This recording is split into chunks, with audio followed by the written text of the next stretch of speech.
Firecrackers cracked somewhere far away, not loud enough to feel joyful, just loud enough to remind the night that people were celebrating. The air was warm, carrying the faint smell of oil lamps and burned sugar. A soft wind moved through the trees, brushing against hanging lights, making their shadows tremble on the walls.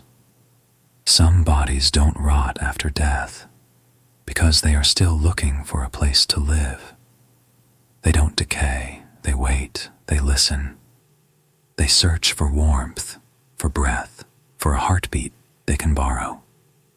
Tonight, on a night meant for light and celebration, something ancient and unfinished was watching. And somewhere on a dark road, it had already made its choice. Aarav was 17 years old when it happened. He sat quietly in the back seat of his father's car, his forehead resting against the cool glass of the window. Fireworks bloomed and died in the sky, leaving brief scars of color behind his reflection. His mother was smiling, talking about sweets and relatives they hadn't seen in years. His cousin laughed at something on his phone. The car smelled of new clothes and cardamom. Everything felt safe. Ordinary. Human. Aarav liked it that way. He was a gentle boy, the kind who listened more than he spoke. He felt things deeply, but never said much about it. When others laughed too loudly, he smiled softly. When someone was angry, he became quieter. His parents often said he was sensitive, as if it were something fragile that needed explaining. The village road narrowed as they drove. Trees leaned closer. The lights became fewer. Then the car slowed. "We'll stop for water," his father said, pulling over near a small roadside stall. Aarav stepped out, stretching his legs. That's when he noticed the people. A small crowd stood a little distance away. They weren't shouting. They weren't arguing. They were just staring. Something about that silence pulled him forward. He didn't tell anyone where he was going. His feet moved on their own, drawn toward the center of that stillness. The closer he got, the heavier his chest felt, as if the air itself had thickened. And then he saw her. A woman lay on the dirt, her body arranged too neatly for comfort. There was no blood pooling beneath her, no obvious wounds. Her face looked calm, almost peaceful, like someone asleep after a long, exhausting day. But her eyes were half open, frozen, unfinished. They stared at nothing and everything at once. She was wearing jewelry, bangles still hugged her wrists, her hair was brushed, her clothes clean. Someone had cared about how she looked, even in death. That detail made Aarav's stomach turn. As he stared, a sudden cold brushed against the back of his neck. Not wind, something else. It felt like fingers sliding across his skin, light and curious, as if testing whether he was real. Aarav gasped and turned quickly, but no one was behind him. The crowd stood where it was, whispering softly, avoiding the body's gaze. His heart began to pound. That was when he noticed the cloth. A dupatta lay near the woman's hand, pale pink, barely touched by dust. It looked out of place, too alive to be lying beside something dead. Aarav crouched down without thinking. The moment his fingers touched the fabric, his chest tightened violently. His heartbeat spiked so fast it made him dizzy. A strange numbness crawled up his arm, as if his hand no longer belonged to him. Some objects don't carry memories. They carry souls. Aarav snatched the dupatta up and folded it quickly, his breath coming shallow and fast. He didn't know why he was doing it. He only knew that leaving it there felt wrong, like abandoning someone who had reached out to him. As he stood, he heard his name. Soft, close, Aarav. He spun around. No one was there. When he returned to the car, his hands were trembling. He shoved the dupatta deep into his bag and forced a smile when his mother asked if he was okay.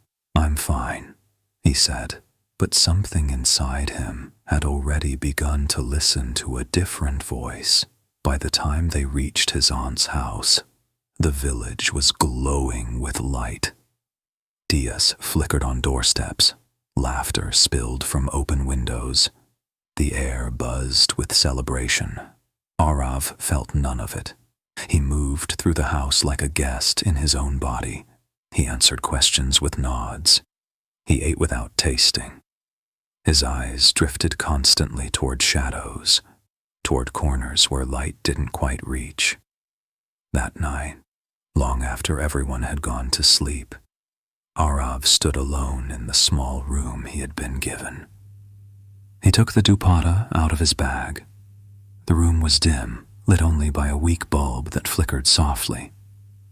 Aarav raised the cloth and stared at it. His reflection in the mirror looked tired, pale, different. He lifted the dupatta and draped it over his shoulders. A smile slowly spread across his face. He didn't feel it forming. It wasn't his. "Beautiful," a whisper breathed through the room. Aarav's lips moved. "I look different." The reflection smiled back at him a fraction of a second before he smiled himself. His voice sounded softer. His posture shifted without him realizing it. His hands moved with a strange grace, fingers brushing the fabric gently, lovingly. Fear rose in his chest, sharp and confusing, tangled with something else. Something warm, something familiar. He stepped back from the mirror, breathing hard. The next day, he asked his cousin for makeup. "Just curious," he said, eyes lowered. That night, while the house slept, Aarav crept into his aunt's room. His heart pounded so loudly he was sure it would wake someone. He took a sari, a lipstick. His hands shook, but his movements felt guided, precise. Back in his room, the dressing began. The sari wrapped around his body like it belonged there. The lipstick glided over his lips with practiced ease. His reflection multiplied in the mirror, watching from every angle. Each one smiled. His heartbeat echoed in his ears, slow and heavy, like a ritual drum. The door opened suddenly. His father stood frozen in the doorway. Shock drained the color from his face, replaced instantly by rage. "What is this?" he shouted. The slap came hard and fast, knocking Aarav to the floor. His father's voice shook with fury, with fear, with something uglier. "What have you done to yourself?" Aarav sobbed, clutching the sari to his chest. "I want to be a girl," he cried. "I don't know why. I want to be..." The words never finished. His father dragged him inside the room, tore the sari away, and locked the door from the outside. "You are my son," his father said coldly through the wood. "And this ends now." The darkness in the room deepened. From somewhere behind Aarav's eyes, something smiled. Fireworks exploded outside, loud and cruel. On the wall, a shadow appeared. Tall, still, female. Aarav backed away, his breath hitching. The shadow moved. Closer. "Aarav," he screamed, pounding on the door. "Please, open the door." No one came. The shadow leaned forward, its outline stretching unnaturally. "Let me in," it whispered. The voice came from everywhere, then from below. "Come." Aarav slowly bent down, his whole body shaking. Under the bed, the woman stared back at him. Her face was no longer calm. Her bones were twisted at impossible angles. Her eyes burned with rage and grief so deep it felt endless. She smiled, and then she lunged. Cold flooded Aarav's chest, spreading through his veins, filling his lungs, his thoughts, his memories. The world went black. When he woke up, he was smiling. He wore the sari again. His hands moved confidently now. He applied makeup with care, humming softly. "My name is LAXMI," he said when his family stared at him in horror. Sometimes he laughed and danced, spinning until the room blurred. Sometimes he screamed, clawing at the walls, begging unseen things to stay away. Sometimes he curled into corners, sobbing, whispering apologies to people who weren't there. He spoke of demons. "They have backward feet," he whispered, eyes wide. "Their teeth are red. Their nails are so long. They want to hurt me." His parents searched desperately for answers, and they found the truth. LAXMI had once been alive. She had loved. She had chosen herself. And for that choice, society had dragged her into the open and killed her, not quietly, not kindly. This wasn't revenge.